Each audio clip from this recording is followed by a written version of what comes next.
Welcome. You're listening to the new Winifred Adams Show on the C-Suite Network. And we are here with special guest today, Mr. Sacha Stone, all the way from Bali. Welcome, Sacha. Nice to have you with us. Very nice to see you, Winifred. Thank you. Sacha, as most all of you already know, he is the founder of a New Earth project. It's a peace project. And he is also involved in the INTJ. He's a founder there, and the human rights natural justice system. What is the human rights natural justice to you? What is human rights natural justice? Well, it's not human rights. It's International Tribunal for Natural Justice. Human rights, it's interesting that you bring that up because human rights ought not to exist at all. Just the idea that we need to speak to human rights, if you think about it, is an absurdity. This is our planet. We are born with inalienable rights that don't even need to be spoken of. We are the sovereign, the true sovereign of the soil of this world. The idea that we need human rights determined for us and circumscribed for us is part of the Babylonian witchery or spellbinding that we've been subjected to. But the court, to answer the question, the International Tribunal for Natural Justice is our effort at restoring rule of law as it relates to natural law, natural justice, which is common law, law of the land. That is not to say law of the jungle. Nothing wrong with law of the jungle, but it is to say that there is a distinction between statutory law, which is the commercial code, admiralty, maritime bullshit that has been interposed onto humanity, essentially by the beast of the sea. If we want to look at Revelations 13 and 14, which good Christians will be very familiar with, speaking about the distinction between the beast of the sea and the beast of the earth. Interestingly enough, we're at that week, this time right now, where we are seeing the line in the sand between and demarcating the departure from the beast of the sea into the beast of the earth, which is what all this RFID nano quantum chipping is all about, and forced vaccinations and ritual humiliation exercises with masking and self-isolating and all that Babylonian crap that's also being thrown at us. But the point I'm making is that the beast of the sea related really to thousands of years of false commercial exchange, piracy, banditry, thievery, conducted by corporations, institutions, governments, princes, and principalities and popes and so on. And that's the distinction between that and you and I being able to contract with one another based on trust and equity and honor and reputation. That's the distinction between natural law and statutory law. Commercial law needs to have rules and regulations, tens of millions of them, and they've got to keep making them up as they go along, covering up their slime trail, you know. But natural law is where living men and women of the living soil engage relationship in honor. And that is overseen by us in our forum. And so is there a final decree that comes out of this? I know that you've brought people into that jurisdiction, if you will, and you're exposing the things that have happened to them. Now, what happens at the end of the day once you've done that? Where does that go next? I think you're asking me about enforcement, Winifred, and I'll explain.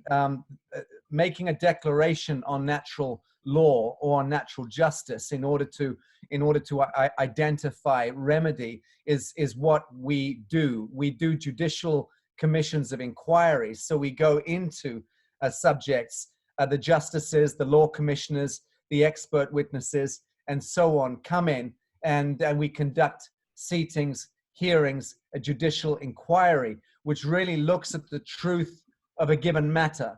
We did the big hearings on human trafficking and child sex abuse in Westminster, London in 2018, which were very significant and had a palpable impact on the world. And the effects have been felt through the soft demolition of the Vatican and the Catholic Church that is ongoing as it relates to ritual sacrifice, ritual satanic abuse, pedophile rings, and so on. So that's what we do, is expose things in order for them to then surface into the light. We don't enforce, we don't command or control Interpol, nor would we want to. Having said that, we are about to receive the last of the testimonies on the judicial inquiry into the weaponization of the biosphere that we've been conducting for the last year. Many hundreds of thousands of people, in fact, millions of people around the world are familiar with what we've been doing and have been following the INTJ. But those seatings have been slowly peeling back the mask as it relates to the genetic modified foods and the poisoning of the air and the pharmaceutical crimes against humanity and the sequestration of true medical treatments and cures and so on. So the weaponization of biosphere is still underway. We've just done a bunch of seatings on the COVID corona pantomime, and we're leading up to a big virtual summit. In fact, my whole team are meeting next door there, a very big international tech team. We're just establishing the virtual summit platform right now, but that in June 21st is going to be the World Health Sovereignty Summit, virtual online summit with, we're aiming at least 100,000 people to be attending it and to be able to facilitate that traffic without being disrupted by the usual suspects. But what we're doing is lining up world leaders, thought leaders, leading scientists, doctors, and so on, and giving a summary on this COVID-19 corona auto-destruct of the planetary social economy in the last 6 months. So we've been investigating that very deeply. And we have a 35-page intelligence report and a white paper being released on the day as well, June 21st. And that report was commissioned by a world leader. And there are other world leaders who've subsequently requested that white paper, because we're not afraid to speak to the truth of what's going on, whereas the weaponized governments, fiction governments, are trying to outlaw truth and disclosure and any capacity for us to even investigate or inquire. We just have to mask ourselves up like goons, stand 6 foot away, put our little kids into perspex boxes in their classrooms, roll up our sleeves and get one of Bill Gates's bizarre quantum nanobot injections with a oxidative enzyme that will effectively demarcate the mark of the beast in our bodies. We're in an insane complex right now. And to answer your question, the International Tribunal for Natural Justice is one of those venerable institutions on the front line actually doing something about it. And in doing that, will it be available to the public? Could they participate? You know, there's so many people that are following. And of course, you know, Russell-JayGould, you spoke with him recently. He just put out a command letter for people to stand down and also expose this very subject matter. Will he participate with you? Well, we certainly invited him and he accepted, and we look forward to receiving the US Postmaster General at the seating, absolutely, along with our justices and law commissioners and expert panels, yeah. And can people follow along, or is this a closed session? Well, as I said, no, it's not closed. The purpose of this is to take what has been moderately contained into the public. So, as I said earlier, we're expecting about 100,000 people to be able to attend on the actual day. But of course, it'll be syndicated, and so as many people will see it as have any interest in learning the truth about what's happened to them, their families, and their lives and their occupations in the last few months. Oh, fantastic. People will be very excited to receive that for sure. You know, there's that lawsuit that was filed here in La Jolla, California. Perhaps you're aware of that, the AI lawsuit that named all the names and everything, including the harvesting and the parties. But what I found so interesting about that is what they described as the technologies that they had come to. That's where I halted. And I looked at that and I thought, this is arresting. You have all these half humanoid and you know, robot, I don't even know what you call them. You know what I mean? Well, you've seen this lawsuit. It's a transhumanist agenda, to be sure. And we really have run out of time to be coy about having these discussions openly. So let's do that. It is a transhumanist agenda. It is an off-world agenda in that sense. There are supra-dimensional, hyper-dimensional, sub-dimensional intelligences and species in our quadrant of the universe, of the galaxy, that have a particular interest in this planet, and certainly have a very particular interest in the human gene expression, and not least because the human gene expression is their gateway back to source. And so I think you'll find that Homo sapiens sapien, on the verge of its enlightenment, of its ascension, is of profound significance to limitless intelligences and extraterrestrials and subdimensionals in this universe. And right now, what we're seeing with the effort to mandatorily vaccinate 7 billion souls, we're seeing a desperate last effort, a death rattle of the most egregious elements.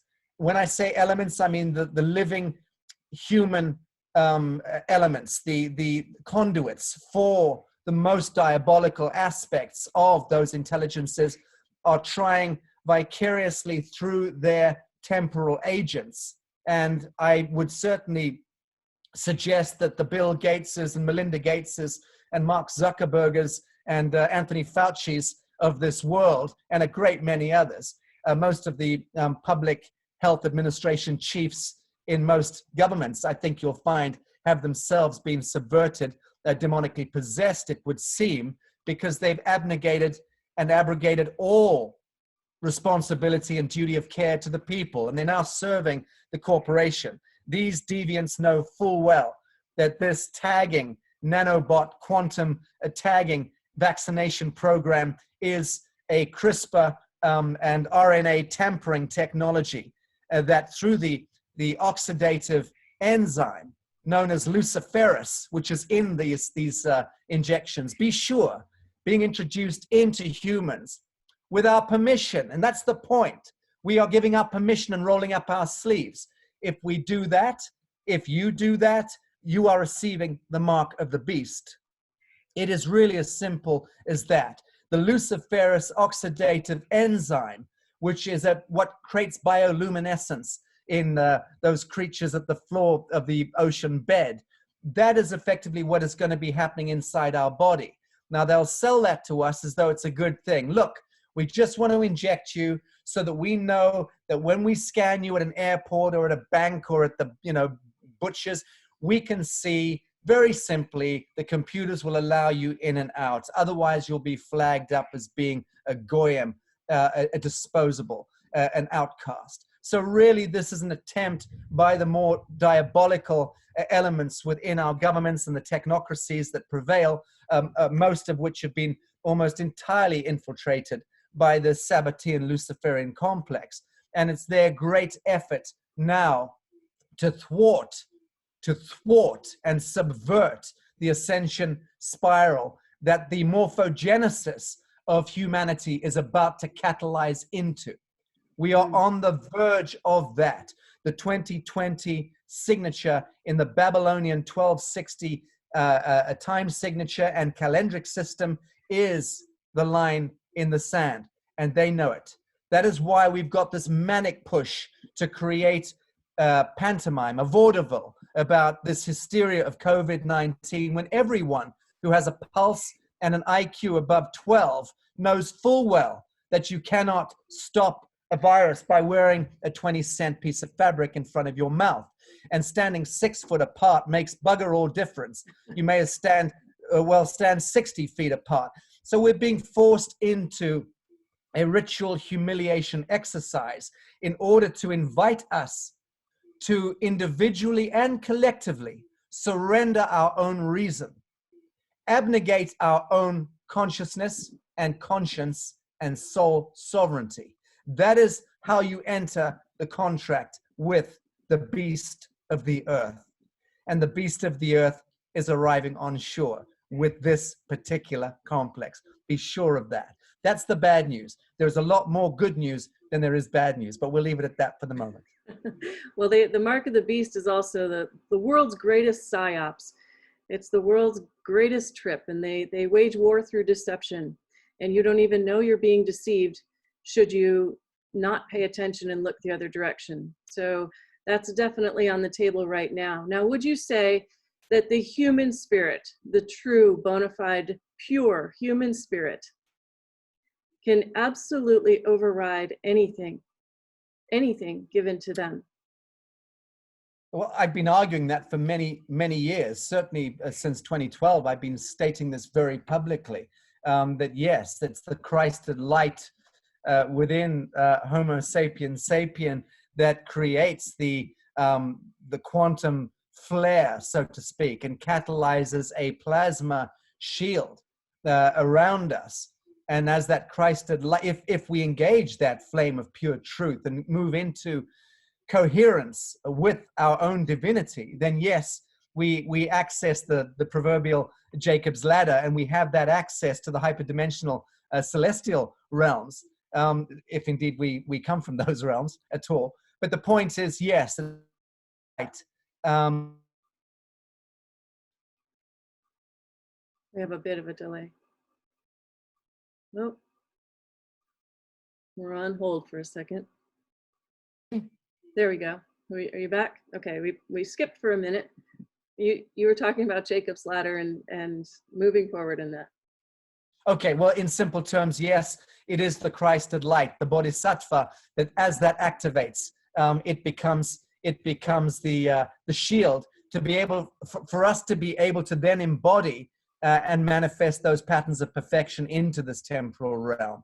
And I think that's where the fun bit really begins, in the so-called ascension spiral that we're almost certainly entering into. We have such a grand capacity, the human, the only one that can truly discern above and beyond animals. Now, this connection is coming so greatly. However, the sunspots have decreased a bit, so they're beginning to make a shift in the actual Earth frequencies right now. And we could be, going through this time of transition, which is a bit complicated. But if enough people were to sit down and become clear, coherent with spirit, could the 100th monkey theory actually work here against this last-ditch effort with this lucifarian mob?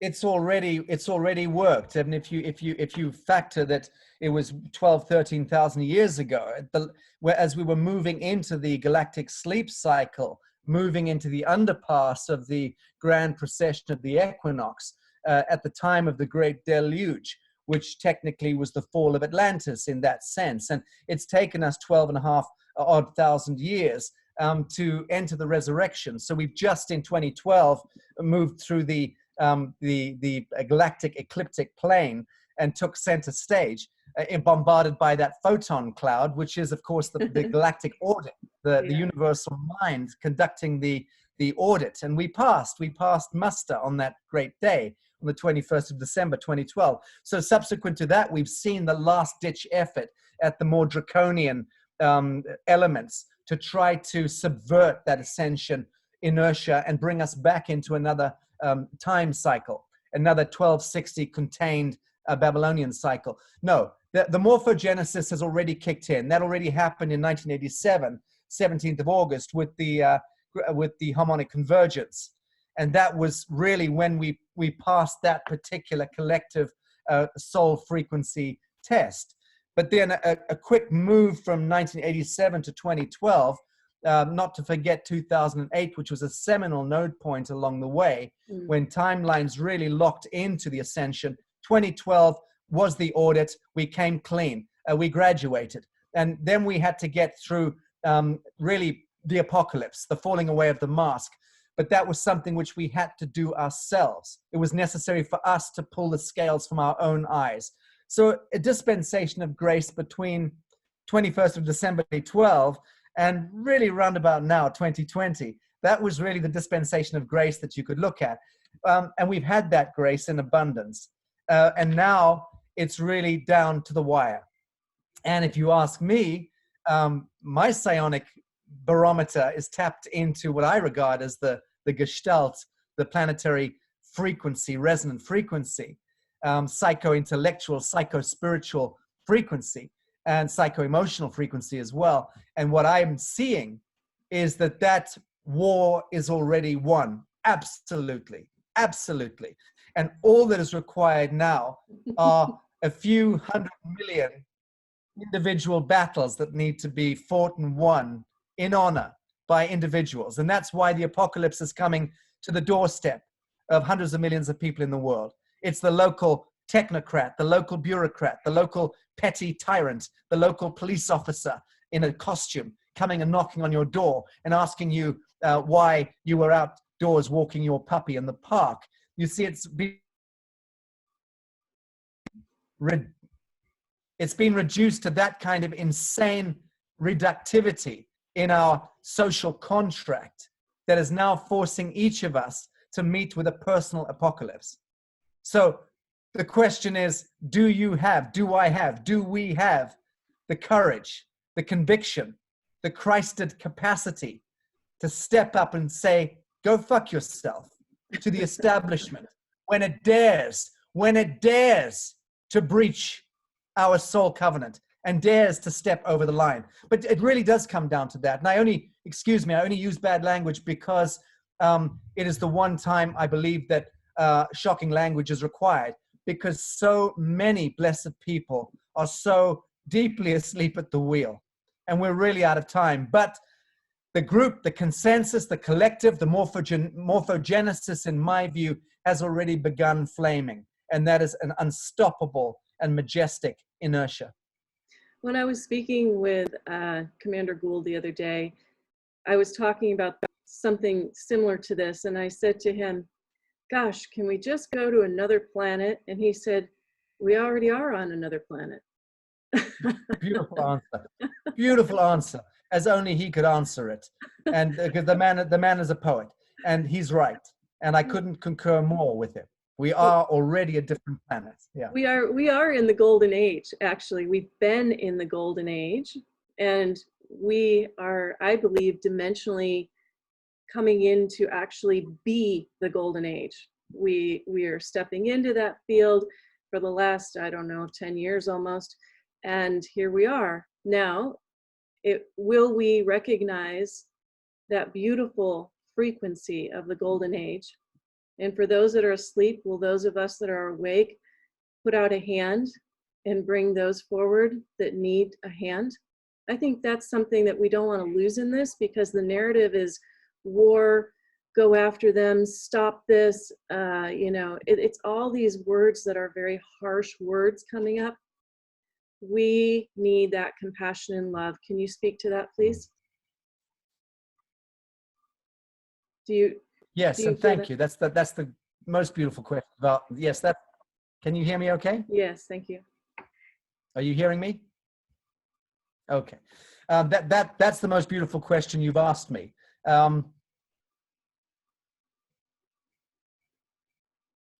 I need to give it some real consideration. But the fact of absolution, or the point of absolution, which is what you're talking about, is the essential piece. Empathy comes with absolution, and absolution comes with empathy. So yes, it is very difficult.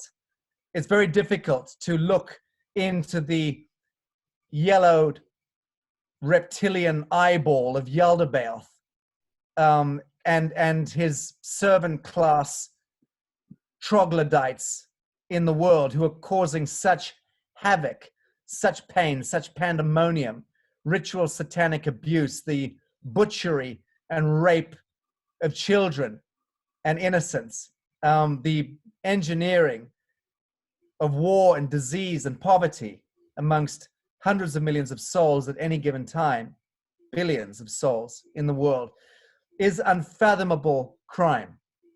It's very difficult to stare into the yellowed reptilian eyeball of Yaldabaoth and forgive that diabolical creature and its minions for all that prevails.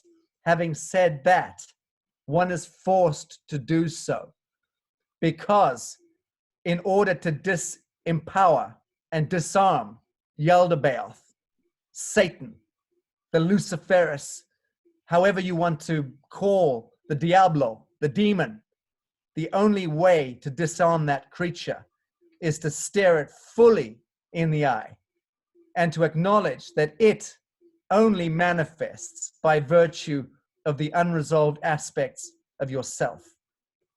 And that it only gained life force through the abnegated and surrendered life force of humans and sentient beings over billions of years. Once we know that, we close the circle. The Elder Bayoff is reduced to nothing. It's the Hermes veil. It doesn't even exist. So yes, you're absolutely right to ask me about empathy, compassion, that thing called love, which I'm not sure I understand, but the compassion bit I get. The empathy bit I absolutely get. And redemption and absolution I absolutely get. Well, I can say there's good and bad in both men and women who have been lost, and both lost at sea and lost in general. And yet it is the feminine that is so known for its incredible nurturing, its co-creativity with spirit and woven into the fabric of the feminine. And so the feminine is so powerful. Where are we going with the feminine energies? I hope the feminine energetic is going to move into dissolution in the same way that the masculine energetic must needfully move into dissolution if we are to truly engage the planetary Atman, and that is a synthesis of the Godhead, which surely at its source must not, will not, and cannot distinguish between the male and the female. So that's my truest answer, is that I hope that we don't move into a matriarchal cycle. Yes, we've moved out of a patriarchal cycle, but if anyone goes far enough back in time through astral projection, you'll see that this entire span of time that this world has been birthed into, the seeding of humanity certainly has been contained within a greater narrative taking place in the universe, which is in point of fact a matriarchy, a very, very profound matriarchy. So I just sense that moving into our true hyperdimensional nature is going to require that we somewhat transmute and transcend all aspects of duality, and not least the masculine and the feminine. But I do understand the point you're making. So what I want to do is, rather than sound facetious, how I'd like to answer that is, what I would like to see is a feminizing of the patriarchy and an emasculating of the feminine. So in that sense, when the two hemispheres come together, perhaps we meet in perfect balance. We're in neutrality, and the ability to not only transcend, but go forward in actual communion with spirit divine directly. And right now there seems to be a division. There's a bit still of this, I can't quite touch it. I can think about it, I can dance around it, but I am not it fully. And yet that's the illusion, is it not? We are it. We need to raise the vibration. We are it. Indeed, the human is by distinction the alpha and the omega, and it is up to us to re-identify with that quanta. But in order to do so, we have to disidentify from duality and from any kind of binary logic, which is where the beauty of absolution comes in, because absolution is engaging that indivisible line between love and hate and saying neither exist in this space. This is just complete healing, and step into this space with me. I absolve you. How can you forgive somebody who has murdered your child? And yet some parents have managed to do that. We see incredible stories, especially in war zones, after the fact, of people having to come to terms and forgive. Otherwise, they would become so sickened that they would die themselves, and they feel the illness of bitterness, and it devours you. So, you know, there are many examples of how human beings have this incredible propensity for absolution and redemption. But here's the thing, that is the point of the human being. We are that technology, and we are here to catalyze the absolution and the redemption, not just for ourselves, but for all all of the elementals, all of the intelligences in this quadrant of the universe. They all find their way back to source, to the light, so to speak, through the clarified lens of the actualized human gene expression. Be sure of that. Therefore, DNA. you must know love. You said you didn't know love, but how do you not know love? I was being cocky. Because for me, it's like God. It's the word God, love. Actually, these words ought not to be spoken. They are ineffable. Yes, and of course, because you and I also know that wars have been fought and lost by billions of souls over centuries in the name of love of God, love of Allah, love of this, love of that, and so at the end of the day, it's also Babylonian witchery to understand the etymology of the word God is not a pretty etymology, and the etymology of the word love is not pretty either, in truth, because we're constantly casting spells on one another, and we're also constantly perpetuating the contracts and the false covenants by using language. So for me, I've got to a point, and I'm not any great avatar in this, but I have got to a point where I become incredibly mindful of words. Sure you are. Yes, you are. You let's talk about that just for a minute, because you have a commission. You know that you've had a commission since you were a child. Did you know, or now that you look back on your life and, you know, being in rock and roll and all that, growing up in the circumstances you did, as you reflect back, can you see the lineup to where you are today, that you were given this role? Well, I'm not sure that I've assumed a role, but I think I know what you mean. Look, I have a complete recollection from being a number of weeks old. I think I must have been certainly under 6 months old. I have absolute crystal clear recollection from being an infant in my carry cot. And I was very, very frustrated as an infant, really frustrated, because from about the age of 6 months to when I could really articulate and begin to speak, I was deeply, deeply angry and frustrated in my carry cot and being wheeled around. And I know that by the time I was 5 or 6 and beginning to commune with the stars in the way that only children can, I know that I felt pretty old, even at that time. And by the time I hit 9, 10, 11, forget about it. I was really Methuselah. I was just old and tired. I only became somewhat youthful again in my disposition after the age of 30, when I had my heart completely destroyed and had, you know, a kind of series of catastrophes in my life that turned me inside out in the most beautiful way, and then threw me into the shamanic journey. So I've been getting younger since the age of 30, no question about that. But I was bloody old before. As I hit 30, I was ancient. Well, you probably had another coming back to that central point and reshifting again. So now, as you're moving on in your journey spiritually, I'll call it spiritually, it's emergence that you're moving toward. You're moving toward that emergence, to be in spirit, to be connected to divine, to all it is, to whatever it is that you adhere to. Now, where is it? Are you cognizant actually of where you come from? You mentioned it before, you've kind of touched on it. All the people listening would be dying to know if you're aligned with an Arcturus, with a Pleiades, with a something, or does it matter? No, and thank you for the question. And I've never been asked this question, and this is a really abstruse conversation for me to be having. I'm enjoying it. No, I have no recollection whatsoever of anything before this world.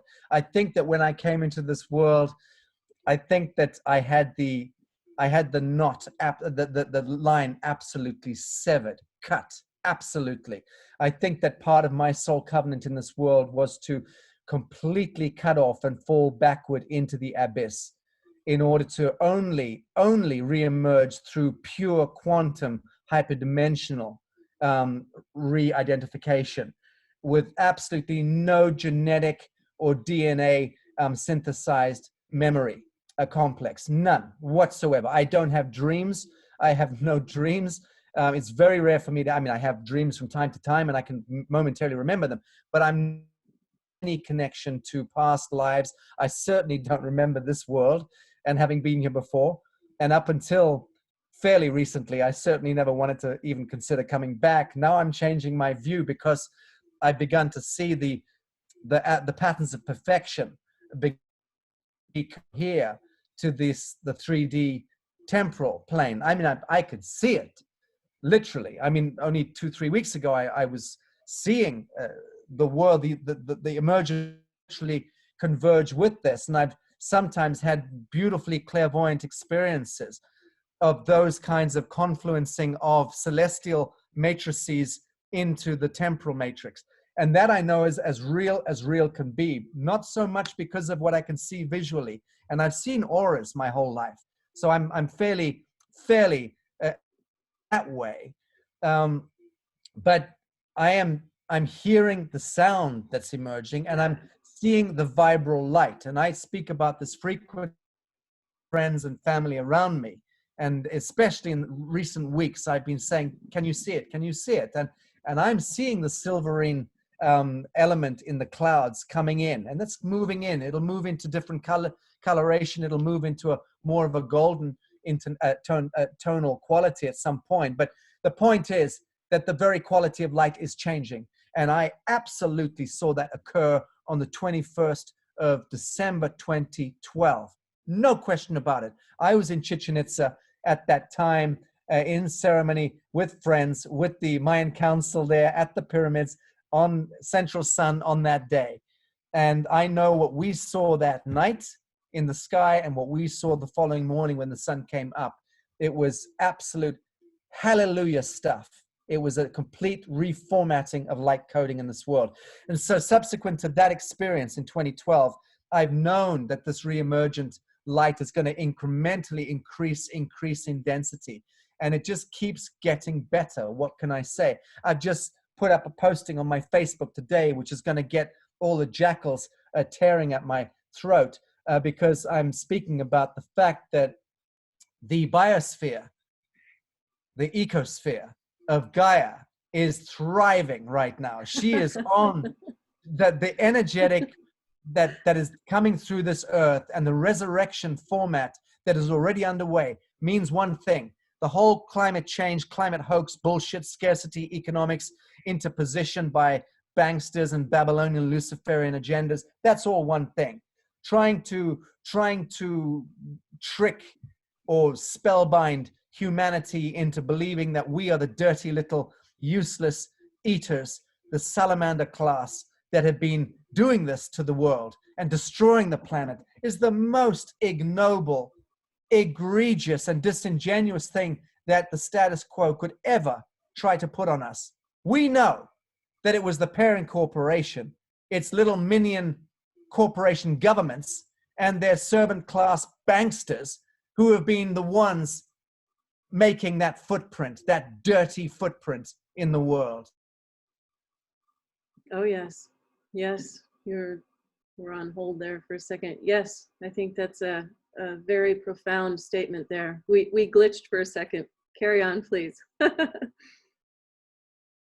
You were saying the banksters of the world were the ones that were... Well, they're the ones who created the footprint, and they would dare to try and sell that to us and give us the guilt trip and make good humans now feel guilty and racked with guilt, and then wheel out some ridiculous little girl with plaits in her hair to tell us real science. I mean, absolutely absurd Fabianism. But that's just the madness that we've entered into, this tailspin that we're in. You're talking about now. Greta Thunberg. I don't even like to mention the creature's name. Yeah. You know, this fact and fiction is very interesting because the timelines keep shifting hour by hour, day by day. Right now, the timelines, if you're attuned or you can feel that, are shifting. And each moment, I feel they're giving you an opportunity to choose. What do you feel about that? Well, I think you've described it very well. I mean, it's no surprise to anyone who has a handle on a very advanced mathematics and quantum physics. I mean, hyperdimensional quantum physics. It's no secret that that the world is essentially a hologram, and that there is no matter at all. Everything is the illusion of spinning atoms and the illusion of space and the illusion of time. So we know that to be so, which leads us quite neatly onto the fact that it is consensual projection of plasma, of ideation, of how we project ideas into the field collectively. The consensus, the collective consensus, is what will manifest as the outcome, as the field of reality, which is why the Babylonian witchery and the Sabbatean lucifarian element for thousands of years has had to use spellbinding and witchery and subversion in order to trick humans into thinking and believing in a certain way, because that thought and belief creates a plasma projection of life force that we are constant capacitors for. So the human being is the capacitor for prana or chi or life force in this temporal universe. And if you get 1 million or 100 million or 1 billion human beings thinking something and projecting ideation into the field, that thing more or less manifests. When you have a certain threshold event in global consensus amongst all creatures, that gravity is up and down and time is this and that, then that's what we live through. We can go through a period of time believing in that, and the field of reality will fractate around us into that outcome, that manifest outcome, which is why I've been banging on for so many years about the singular need to disidentify with the spellbinding, with the witchcraft. Yeah. And once you step into your own Christed light, you become impermeable. It is not possible to transgress or to breach that plasma shield. If enough human beings do that, then the morphogenesis that is communicating through the frequency values, actually, of the microbial life forms in our body are that fractal antenna, more so than the humans in a sense. But that communication grid that is happening at the frequency level is really our psionic center, our psionic intelligence. We're telepathically broadcasting our deepest knowing, our deeper feelings, our deeper burgeoning conscience or unconsciousness as it's moving into consciousness is coming through that gut center. We are broadcasting those signals to each other, billions of souls, hundreds of millions of us. If you're a Caucasian or an Asiatic genome or an African genome, you're going to more or less communicate at the fractal antenna DNA level with your own tribe, your own people. But when you move into the Christed light, the true empathic waveform of the actualized human, then you become a universalis, Homo sapien, and you're able to broadcast to all humans at the same frequency density at the same time. And that's where we really become part of the Regenesis, is when good Africans, good Asians, good Caucasians all start to simply re-identify with that actualized universal human genetic expression. And that's the thing that's activating right now. It's a beautiful way to put it. Thank you so much for saying that, because the ability for all of us to come together in that one, as you're speaking of, would require also a stop and correction, would it not? Here we are, and in fact, you're going to go and you're going to have a meeting after this, and you're going to talk about all these things that are a bit horrific and what's on the plate and what you need to deal with. But if we bring to those meetings, if we bring to our day when we get up, today, help me be connected to all through heart and soul. Today, let's do this differently. How would we stop and correct from your point of view? Well, the stop and correct is a quantum phenomenon. It's something I believe which is happening now absolutely automatically, instant by instant. I think that it's not thought that is impacting us any longer. It's the knowing. It is this emergent knowing that is, and again, that's, in a sense, one would suggest that is a core value that comes with the Christed flame or the Christed light, the actualization of the divine flame, the recoherence into one's own immanent, ineffable template or pattern of perfection. Not so much physical, more psycho-spiritual, but that brings with it the benefit or the value there is that self-autocorrect capacity becomes innate, and one then is able to move into not so much mindfulness, but into stepping away from thought and stepping away from this, from feeling in the emotional sense. And it is because it is psycho-emotionality that is the most toxic glue that binds humans to fear and to time and to sorrow and to the trauma. It's the thing that we identify as our trial of separation. The trauma of birth, the trauma of separation from source, the trauma of no longer being young and beautiful, the trauma of loss. All these things are part of that same complex. The moment you're in that Christed light, and I know I'm using that word an awful lot, and I apologize, but there is no other word I can use here. When one moves into that coherence, innate coherence, there is no longer sorrow, because it cannot be. And if it is, it's very fleeting. There cannot be sadness. It's very fleeting, because you're no longer identifying psycho-emotionally with any of those colors of the bandwidth or the spectrum of human expression. You are recognizing that those were toys that we play with, and as we individually move through our own soul evolution, and we choose to identify with sorrow for a lifetime or for many lifetimes, or with bitterness, or with greed, or with anger, with jealousy. All of these colors are just colors, but the Christed flame eviscerates, burns away that psycho-emotional false light identification, in the same way that the Christed light also burns away any adherence to lucifarian values, like idolatry, like idolizing any icon outside of that divine flame. So the stepping away from monotheistic religious addictions, which is every bit as bad as cocaine. Well said. Yes. Yes. It is an addiction. Right. And that is a seminal part of the equation in moving into that light, fully disidentifying. But the point being that it is the function of that light and the value of that light to eviscerate and burn, literally bleach out of your field any further psycho-emotional adherence to anything or anyone ever. Now that is where you approach liberation. Now there's a fine line though between detachment and being numb. And that's what they're trying to do, is they're trying to have people become numb so that they're detached, but not detachment insofar as you don't have your faculties of awareness engaged, correct? Yeah. So here's the distinction between what you've just said, which is very brilliantly positioned.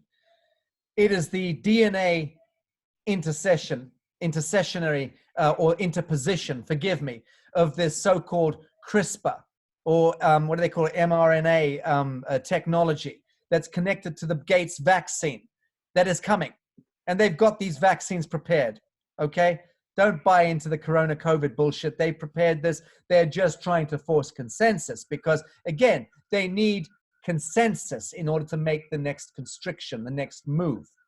If we were to fall into the peril of collectively, consensually masking ourselves like baboons and self-isolating sufficiently and buying that Babylonian bullshit that's being sold to us, if we make the sole mistake of doing that at the collective level beyond a certain point, then what we would have done is we would have willfully, consciously removed ourselves from our morphogenesis grid by self-isolating, self-quarantining, saluting the local you're told, rolling up the sleeve and masking yourself from reason, because that's what the mask is. It's a ritual humiliation ritual. That's all it is. It's a ritual humiliation exercise.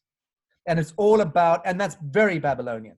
And that's all about, I'm telling you to mask yourself. This is the apocalypse. This is supposed to be the falling away of the mask, but the egregore is coming into the world to try to trick us into putting the mask on. Now that's genius. That is very clever Luciferian chess. Now, not to someone like me, because I'm definitely ahead of that particular chess game. But to many people, I can see they fall very easily into it. So if you self-mask and self-isolate and self-quarantine and buy into this inverted logic, You've just surrendered your conscience, your consciousness, and your sovereignty. That's the life force. That's the stuff that this egregore needs to take its game to the next level. Whereupon they will be able to then take it even further and even further and even further into, which is your point, a transhumanist agenda, which is where they're absolutely trying to genetically modify human beings all around the world so that we become complete conduits for these subdimensional elementals to live vicariously through us.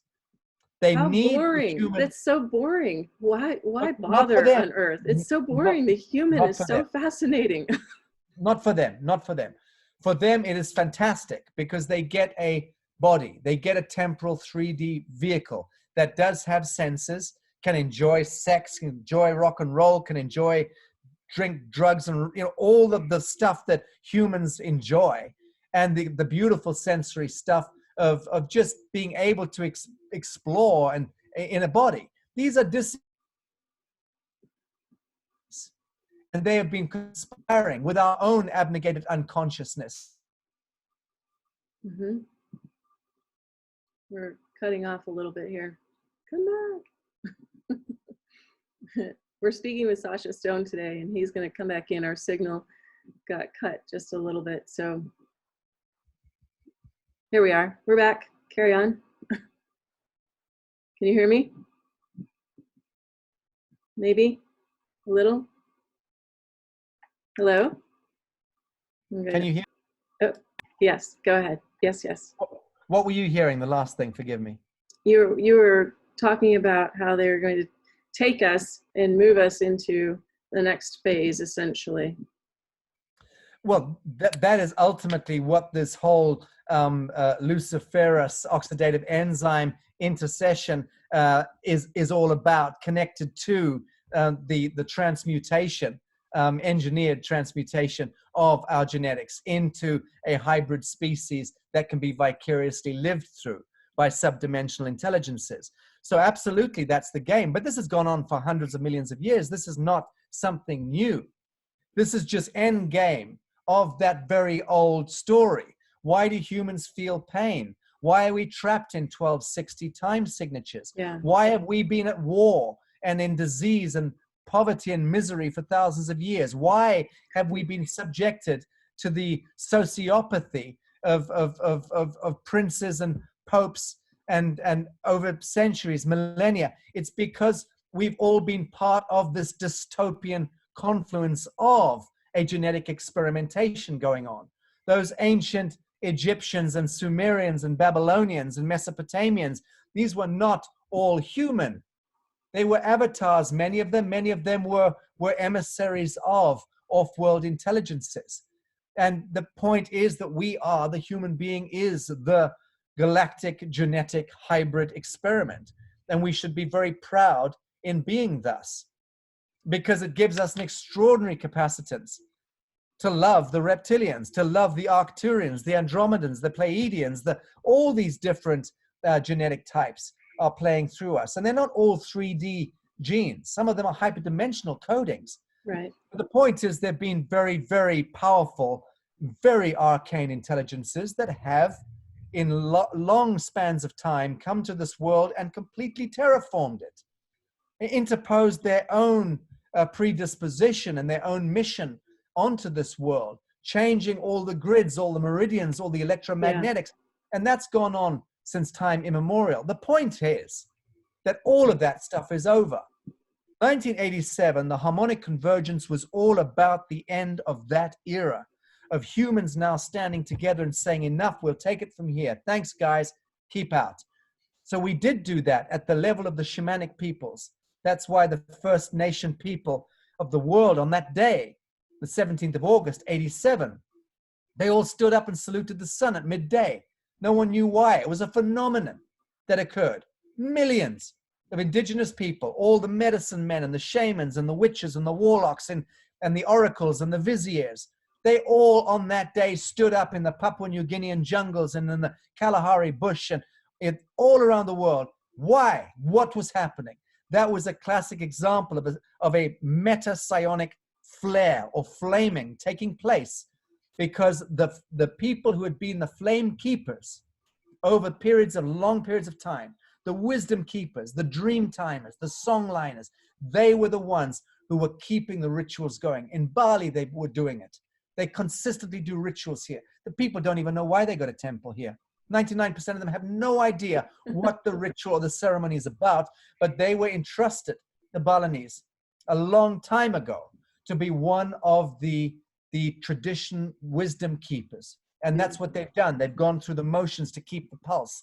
That's the didgeridoo in the Aboriginal dream time. It's all connected to this. So the point is, on that great day, on the 17th of August, 1987, all the First Nation peoples of the world, the shamanic elements amongst them, their medicine keepers, their medicine wheelers, they were the ones who picked up the signal, stood up, saluted the sky.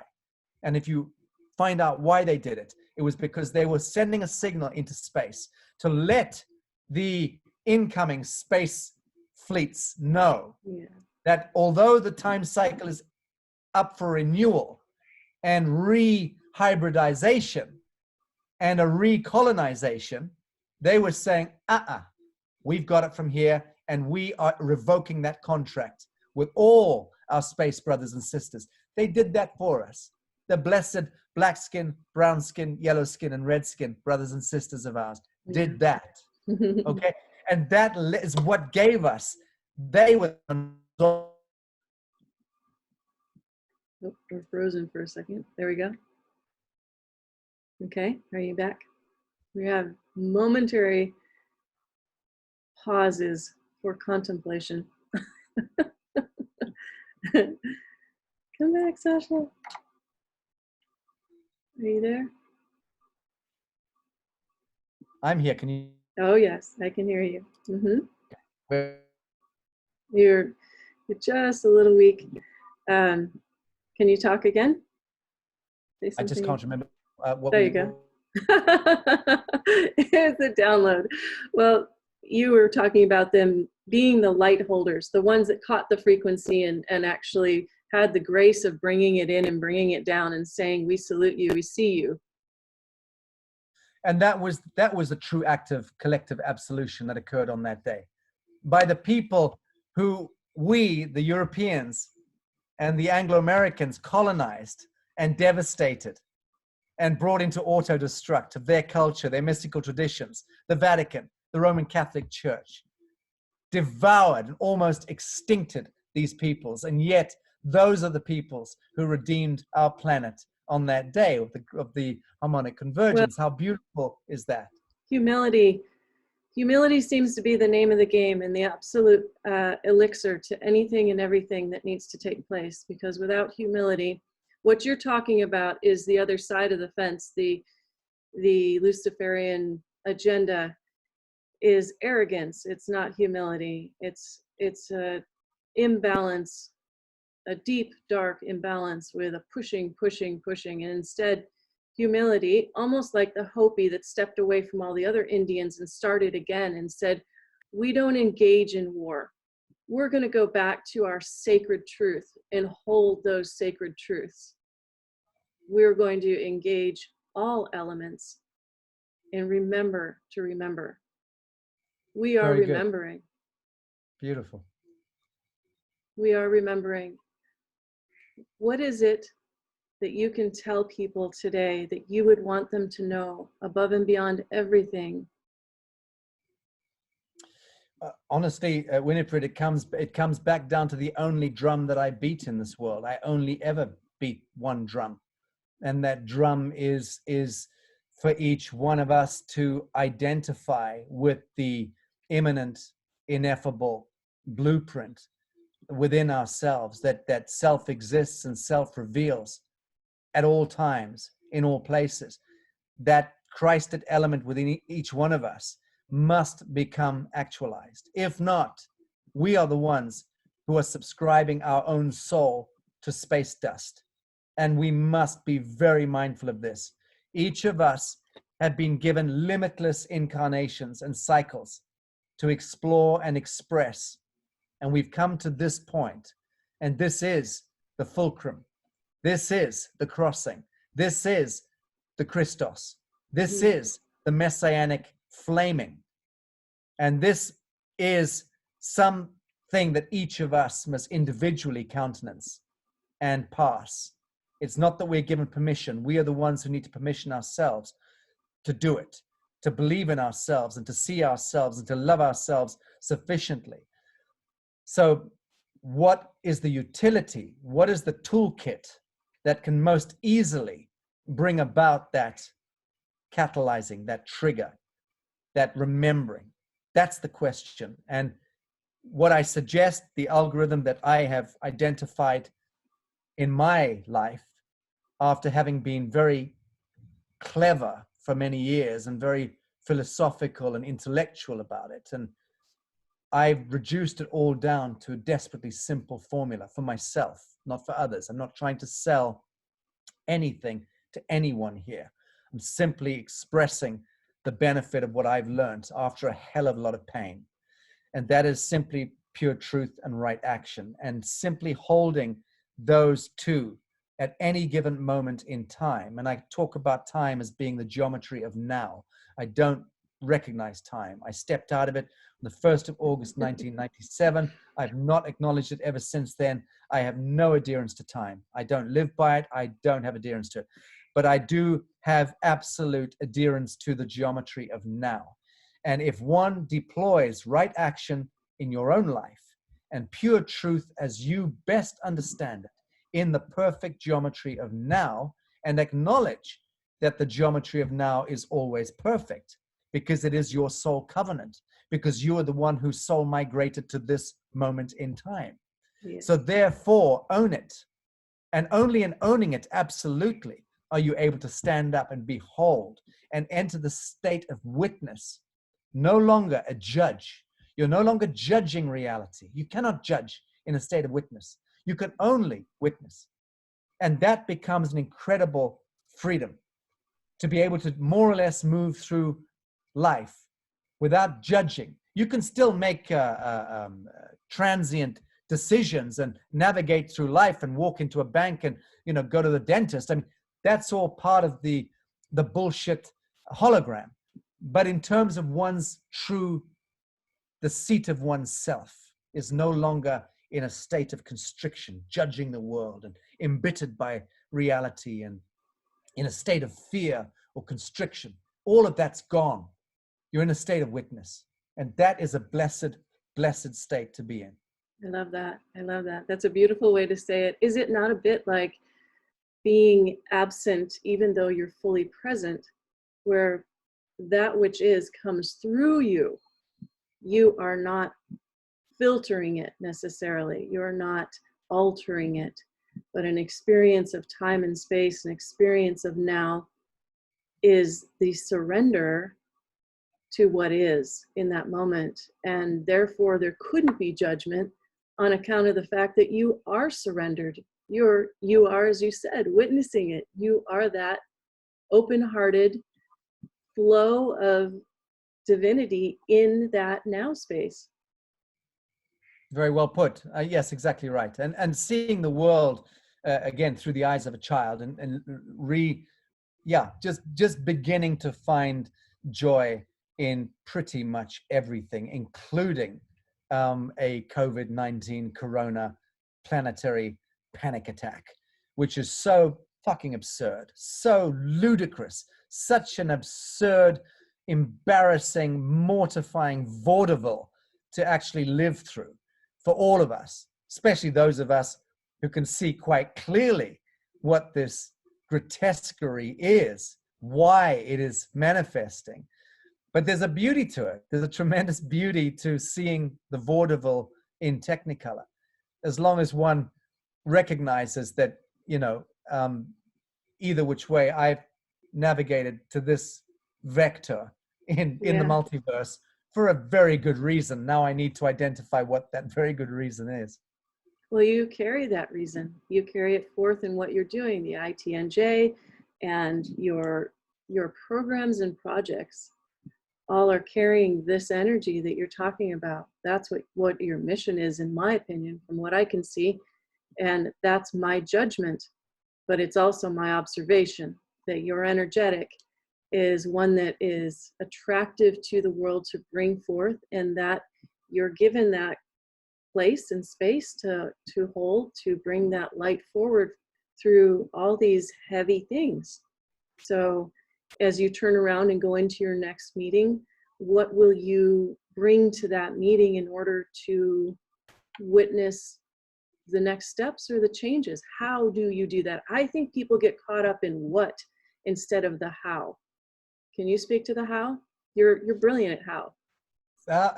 Well, again, my how is to be quite reckless and quite bohemian in the way that I engage either relationships or events or circumstances. I mean, I'm not a control freak. I don't micromanage people. I don't care a dime about money. I've either got it or access to it, or I don't. I'm not interested in the subject. I am very blessed in that I appear to be fairly proficient at manifesting and embodying the things that and the values and the outcomes that I wish to embody and manifest. And that blessing is known to me, and I don't treat it lightly. Conversely, I deal with a lot of shit. I have a lot of people attacking me. A lot of people think I'm a lucifarian and that I'm an Illuminati agent and that I'm a pedophile child trafficker who's an apologist for the actual pedophiles, and that's why I go to this elaborate lengths of setting up tribunals. And so one has to deal with pretty harsh and grisly and grubby aspects of humans, which I never knew before I stepped into this place. When I was in rock and roll and enjoying life and being an expressive asshole, I never got attacked. I only got adulation and love and all the things that I wanted. When I stepped into service 21 years ago, and really just everyone around me knows I never get sick. I've never taken a day off in my life. I mean, eight days a week I work. I never stop, and I never need to stop because I don't regard my life as work. And I don't regard it as fun either, incidentally. I take on horrible battles because I genuinely feel impervious and fearless in those spaces, because I believe that, I know that I have a certain capacitance in this world. That's it. And so do a great many others. I'm certainly not identifying myself as being special, but I do know that I have tremendous amounts of stamina. And I'm very resolute. And if I set my mind on something, it's absolutely unshakable. Nothing. I've set my mind on the eradication of all governments in my lifetime, and it will happen. It will happen within the next 10 years. By the year 2030, there will be no governments left on the face of the earth. On that, I can pledge. I said in 2012 that within a dozen years or so, we would start to see the dissolution of all of these organs of control, manipulation, supremacy. And indeed, that's happened. And we're now thundering along to a complete dissolution of the Vatican complex, the Crown of England, and all the imperial crowns in that sense. And then, of course, those diabolical organs of manipulation and control, like the US Treasury Department and the Federal Reserve and the Bank of International Settlements, and all of those organs. And I could reel off now about 120 of them, because I know which are the organizations, from the World Trade to World Health, whatever. And it's that complex, that the Borg, that the Draco-Borg mind, the Yaldabaoth complex, has weaponized the planet through that arterial system. I studied it. I went into it. I crept into it. I became a Director General in the United Nations for a short period of time, a decade ago, in order for myself to see. And I did see what I saw and corroborated what I knew. That's what I needed to do, and I did. And I also did some other stuff in the basement there, which I'll speak about one day. And it was connected to reversing the spellbinding, reversing the black magic.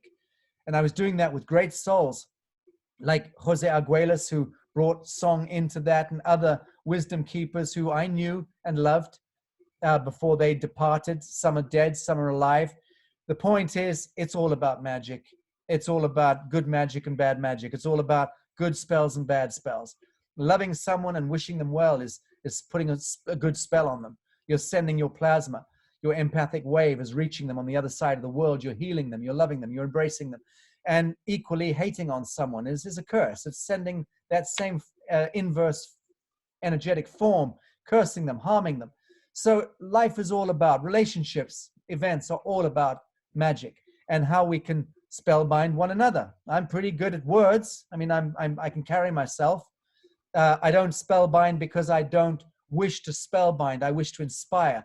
And so I make a distinction. And that's why I love, incidentally, the US Postmaster General, because Gould, Russell, because he is also a man who understands the true art of witchery, but he will never use it to ill effect. He will not use it. Never. I have heard this. I have seen him in person. He will not. I don't know that. He always stands correct. Correct. It's amazing to watch. So I regard him as a complete brother in arms because of that incredible soul capacity he's got to understand the Alpha and the Omega in that spellbinding sense, but only to dispense grace and never to cross that line. So similarly, I don't want to be using words to trick people, spellbind people. I'm always accused of it. Of course I am. But I know that I do it to inspire, not to manipulate. And there's a huge distinction, because only the progenitor of the witchcraft or the spellbinding is the one who knows whether this is for ill or for good. Well, as Russell-JayGould Gould calls it, volition, your volition. But that brings us back to what we started with in the beginning here. We talked about light frequency and we talked about actually sound. Let's go back to sound for a minute. Do you hear sound? Are you attuned to the sound current?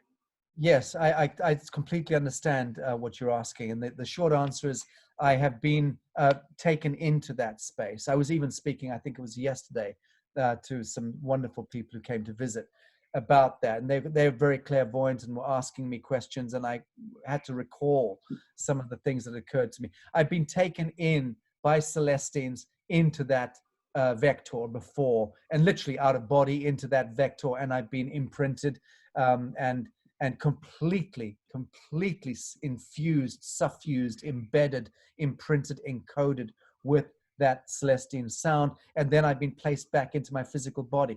Whilst my physical body was actually alive and awake with the eyes open, my star body was placed into my physical body. Now, that first happened to me in the late 1980s, and that event was what put music into me. I speak to my mom or my sister or my family. They'll tell you I never listened to music as a kid. I never had a sound system. I couldn't listen to music.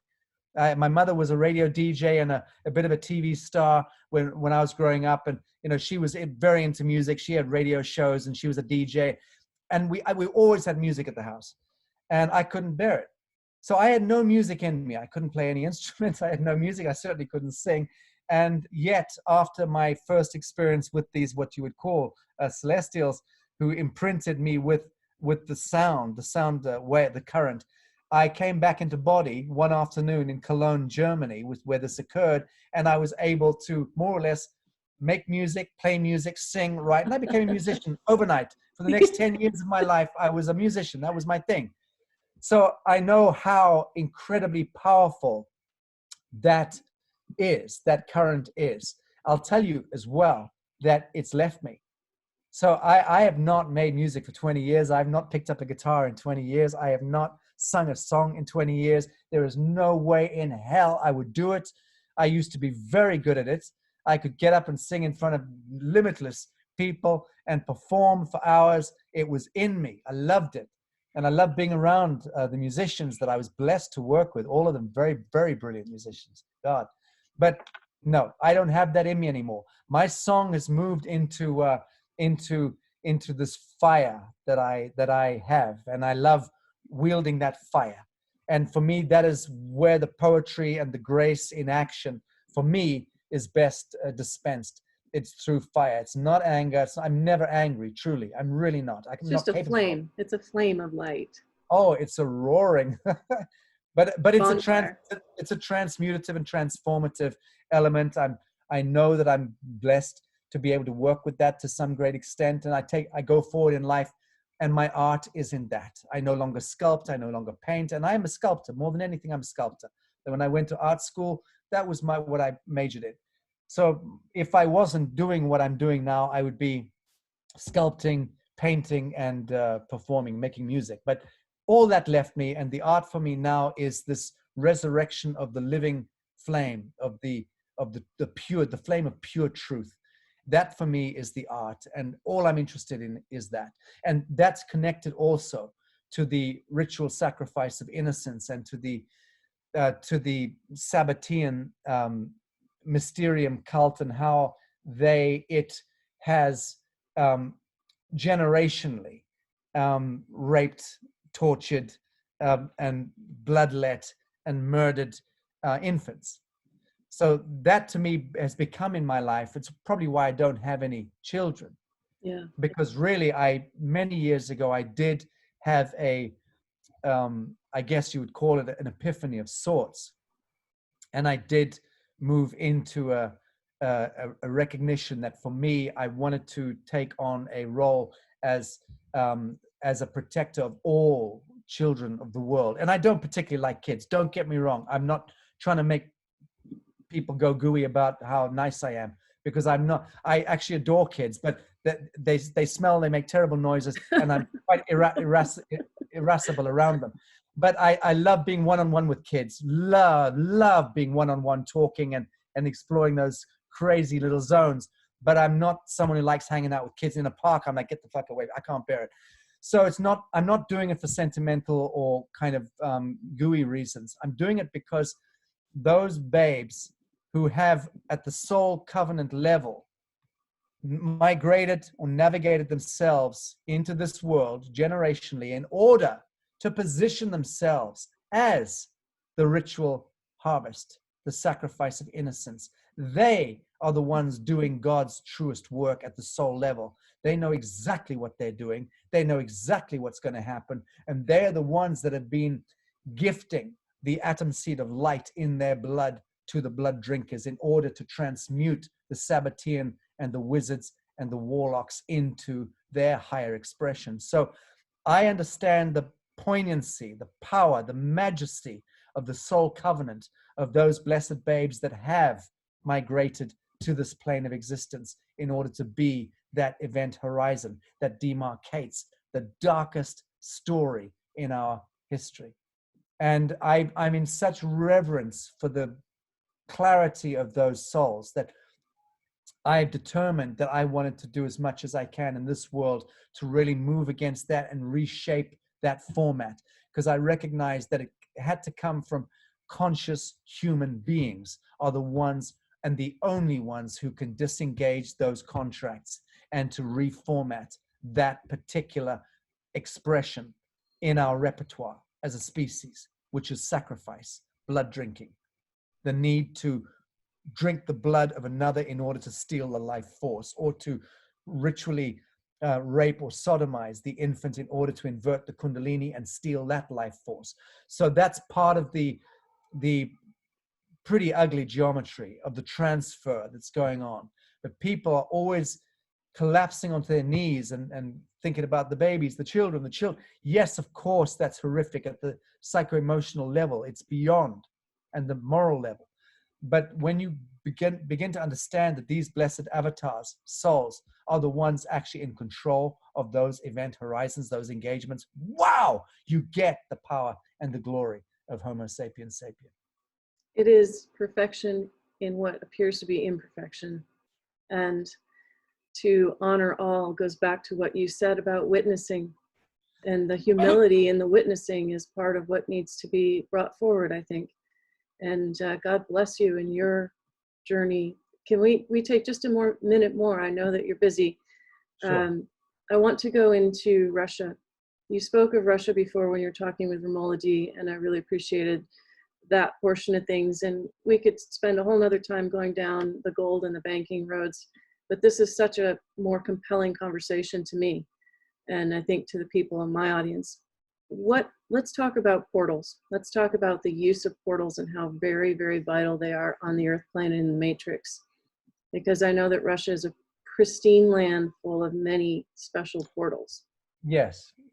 I mean, Lake Baikal, Altai region, the Altai provinces, I think you'll find one of the most important on the face of the earth. I mean, to my understanding, my knowing, Russia represents, in very reductive terms, Russia represents the soul of the earth, in much the same way that one can look at England, Ireland, the motherland, technically. England and Ireland, and one could see that one could identify that as being the heart of the earth, and so on. But Russia, for sure, has a vital role to play, and has had historically a vital role to play.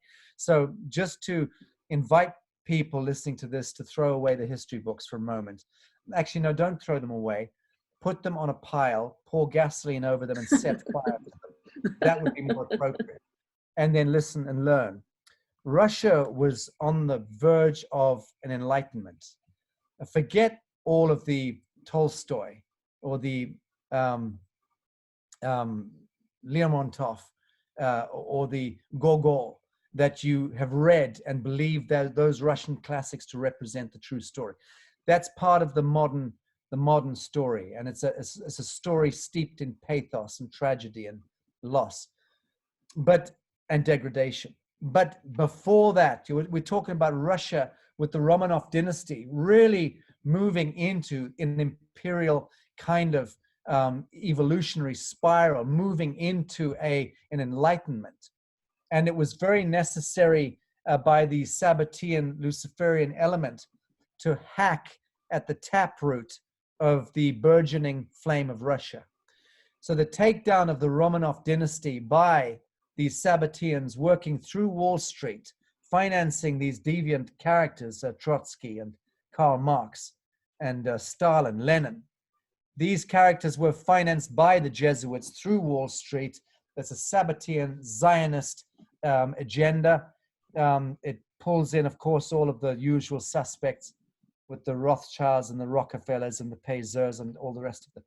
But the point being, it was a distinct effort to destroy the burgeoning soul of the planet as it was beginning to find some traction in Russia, Imperial Russia. And that's what happened. So the Bolshevik Revolution was financed. These bad actors were put in, idolized, turned into the icons, literally worshipped as gods. If you look at Lenin, still on display in his glass coffin, absolutely disgusting. And the murderous Stalin, murdering, hundreds of millions of people, essentially, died by extension of the Stalin purges. But the point is that all of that was the orchestrated blood cult ritualism, the harvest of humanity in Russia. When you murder tens and hundreds of millions of people intentionally, and you bloodlet them into the earth plane, you quite literally lock those traumas, the traumas of those souls, their families, all connected to their life force, is locked into the land, locked into the soil. So you're really casting huge black magic spells on that emergent soul energetic, which was burgeoning and beginning to flower. And that was absolutely hacked. And then Russia was collapsed financially, economically, essentially into a new format of economics where the Sabbateans told the Russians, well, if you want to participate in the new world, it's the turn of last century I'm talking about, you will need to put Russia up as a collateral because you've got no gold, you've got no money, you're a poor, broke, useless species. If you want to play the game, you've got to put up something. What are you putting on the table? This is what the banksters did to them, basically. People. Yeah, you're harvesting your people. And all that Russia had was its land. But that's what the bankers were after. Russia is the biggest contiguous piece of land on earth. Don't forget that, which makes it the most valuable in terms of minerals and resources. So they put the Russian land up so that they could get money back in to feed the people and stop them all from dying of poverty and of starvation. And that's how the banksters owned Russia. Russian land was put up as the collateral in bonds. And it was a trust that was established. It falls under the aegis of something known as White Spiritual Boy. That's the code name given to the living trustee of the Russian collaterals. I know the living trustee, and I love him very, very much indeed. I know him well, and I love him, and I know his wife, and I've spent time with both of them and have a very loving relationship. And he's a general, He's a 5-star military general in Russia, and he's also been accredited with a 5-star military generalship in China as well, as part of a rapprochement deal that's happening with the Russian collaterals being lent into the Asian collaterals, to China. So there is some reformatting of the global financial system taking place. There's a rewiring in the basement taking place between and by these various trustees, living trustees of the collaterals. In the case of the good general, I won't give his full name on here. I don't have his permission to say it in public, but I did tell you and the US Postmaster General the other day his name. But he's a wonderful human being. And that man is the living trustee. Before was his father. Before his father was Chairman Andropov of the Russian Federation, whatever they called it in those days. And so it's been passed down since the turn of last century. Similarly, in Philippines, you've got Queen Salvacion Legazpi, who I know and have tremendous respect for the woman. And Queen Salvacion is the true queen of the Philippines, but no one knows that. Try and tell a Filipino that they've got a queen. They only believe the newspapers or what the local bureaucrats are forcing down their throat. But the truth is that in 1814, a deal was cut between the Philippines and the parent corporation, which is to say the Vatican Crown alliance with Washington, D.C. I call it the Anglo-American alliance, but really it's the Vatican complex. But a deal was done in 1814, essentially with the Jesuits, and they operating through the Bank of England and through the Washington, D.C. So that was the spice trade and the opium trade, all of that stuff. There was the Admiralty. Those were the pirates setting forth. The Dutch East India Company, the British East India Company, these were the real sons of bitches that weaponized all trade in the world and ended up containing and controlling everything. Clever stuff. But what they did was took with them Jesuits on their trips, on their merchant journeys, and those Jesuits cut deals with the natives along the way. And in the case of Philippines, they cut a deal with the Legazpi family in 1814 and said, look, the parent corporation will come in and we have bayonets aimed at you. If you don't agree, we're going to slaughter you. So you're going to have to agree. So the Filipinos said, well, what's the deal? And the deal was, and this is just a cameo example I'm giving you. I could give you 50 examples around the world because I'm dealing, and have been dealing with many of them. And the Philippines said, okay, well, what's the deal? And the crown agents said, we will come in, establish the corporation, modernize your country for 200 years, we'll sign a treaty. At the end of 200 years, we'll give your country back to you, the crown, the royal family. And we will have done our work and modernized the country and brought Jesus in and the Christian faith or whatever. So that's what happened. The difference is that the problem is that in 2014, when that treaty came to its close and the parent corporation, i.e. the corporation government of the Philippines, owned by the parent corporation, which is still the Crown of England and the Vatican, was supposed to give back the country to the royal family. And Queen Salvacion, bless her, came out of her palace with the treaty, the original treaty, and said, I'm ready to take the throne, hand me back. And they told her to whistle Dixie. So that's what they've done to all the First Nation claimants, hereditary claimants. I've met scores of them. Actually, I've met hundreds of them, of the kings and the queens, the paramount chiefs and the hereditary leaders and elders all around the world, from Africa, Asia, Central South America, and so on. So this is part of the tremendous witchery that we need to get out of. It's a trickery system. It's a system that doesn't keep its word. So is that a place where Commander-in-Chief Russell-JayGould Gould could step in to enact that? Or is the time changed so much that she wouldn't receive that anymore? It would be done differently or reformulated to a new system somehow? Okay, I love that question. And the short answer is, it is my contention based on my experience with multiple of these collateral owners and hereditary leaders and hereditary claimants. My experience and my knowledge of the character, generic character of these people is that they would be amenable to a round table with the US Postmaster General and Commander-in-Chief presiding at that table in order to act as in a sense, the oversight of a Regenesis event. Now, you just tapped in, Winifred, to my great dream. Because Well, my let's make great that dream, happen. right? We'll Well, do it.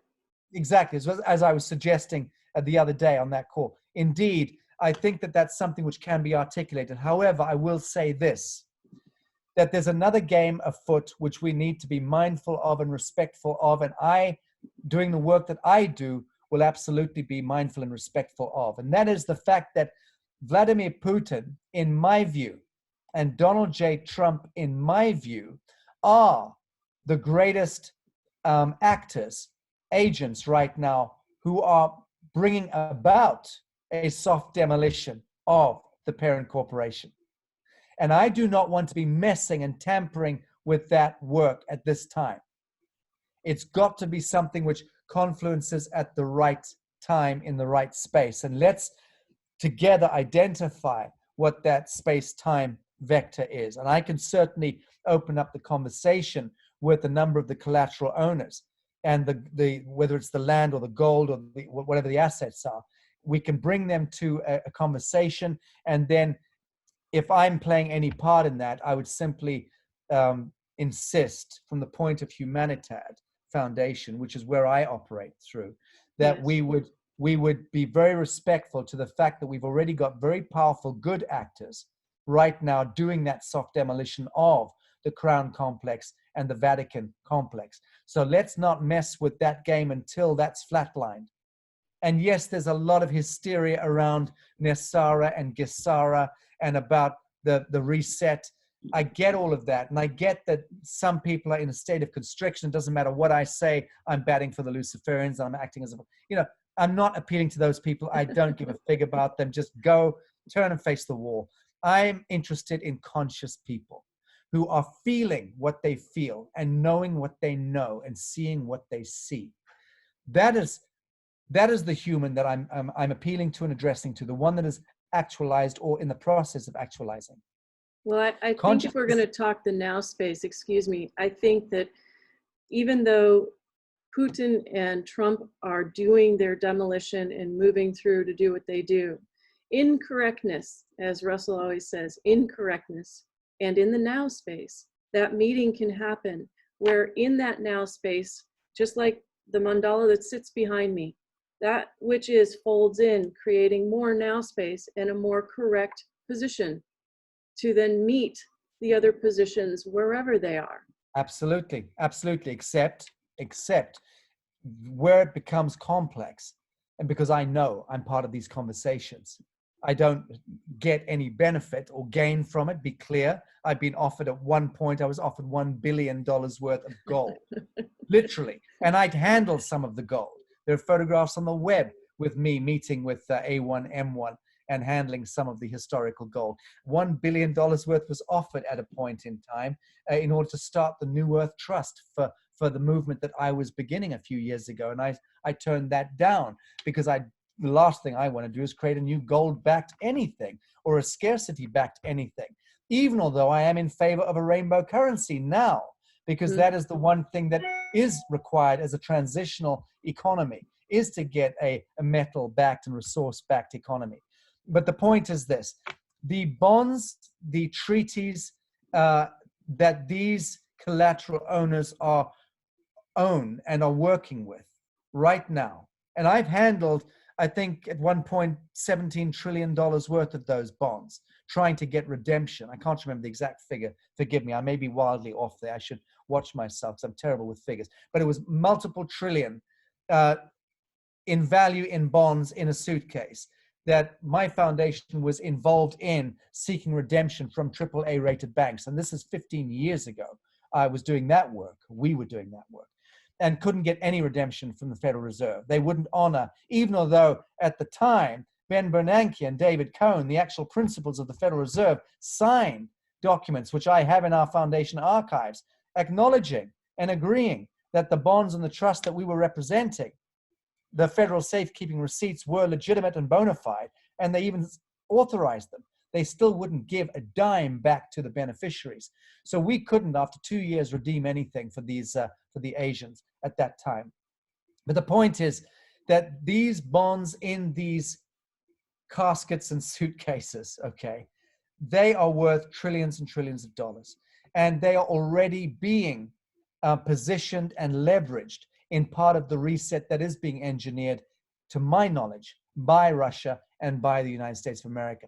And yes, they're corporations masquerading as governments. And yes, they're illicit, illegal, immoral enterprises. But it is my contention that Putin and Trump know that to be so.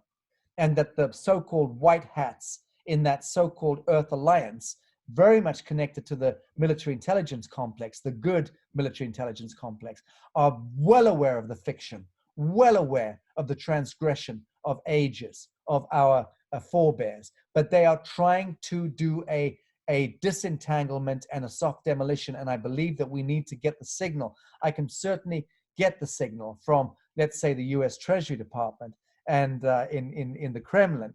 And yes, possibly there is a conversation to be had in bringing some of the hereditary claimants to a table. I can only but ask. I can't manipulate any actions, but I could certainly invite, and I know I've built sufficient, there is trust, a lot of trust, and in some cases, a lot of love there because of the work I've been doing with Humanitarian, with these entities. So let's indeed try to take that forward in an intelligent way, but stating quite clearly at the outset to the so-called powers that be, that we are not trying to subvert existing compacts that are being negotiated in good faith by trusted parties. That's what I'm suggesting.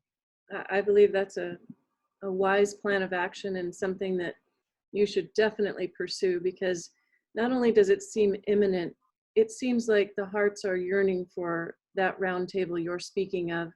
And honestly, it would behoove everyone to bring Russell-JayGould to the table, because not only is he the commander-in-chief by title and postmaster general, but he's the one that has the shipping lanes. He has no one's paid fee for freight, as far as I'm concerned, on or off planet. They don't seem to even realize that he has a galactic postal union.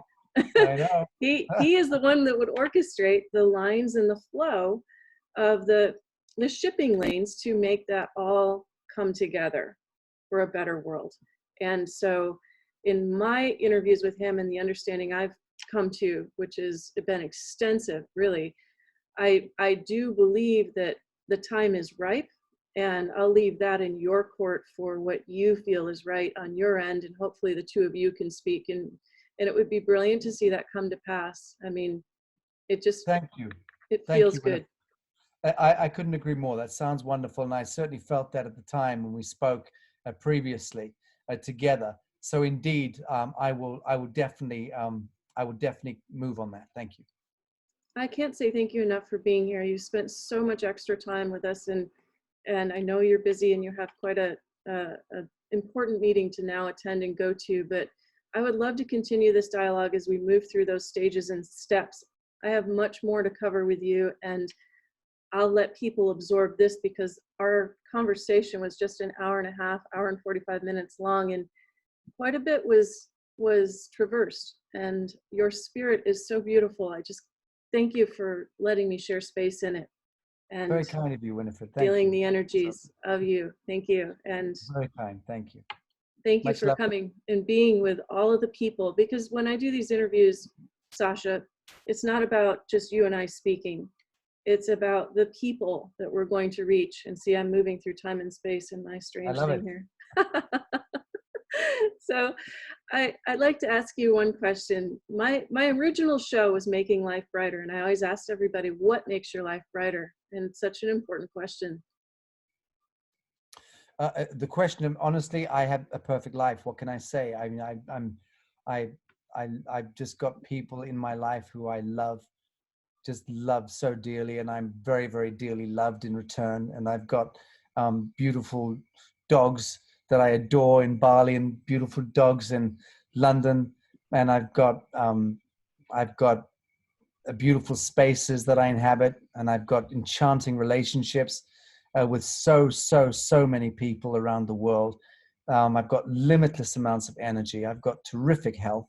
I'm just the luckiest man alive, and I know it. You know, and it's not that I don't have to deal with a lot of really nasty, ugly, treacherous shit in life, because I do. But even that, I've just begun to, in my middle years, I've begun to acknowledge that the geometry of that stuff is just as perfect as the geometry of delight and joy, not least because I'm beginning to recognize that it is carrying that sense of delight and joy anyway through all of it that will ultimately prevail, because the bad geometry is always there in order to help you to refine even further the lens of experience or expression in some way or the other. And I'm aware of that. So in that knowing, how can one not just find every day perfect, even if you do get struck by lightning? Yes, even if you do. In fact, I have a fellow that'll be coming up on the show who did get struck by lightning. I want to watch that show. I want to watch that show. I call him the Robert Boggs experience because it's an experience. Very good. Sacha, your heart is brilliant. Your soul resonates. Thank you. Thank you for taking time out. I really appreciate that. And I say that on behalf of everyone watching and listening. And carry on with beautiful work in this world. We'll hold to your vision of those years to come. And may we all sit together in oneness and in the light of self-realization. Thank you so much for being here.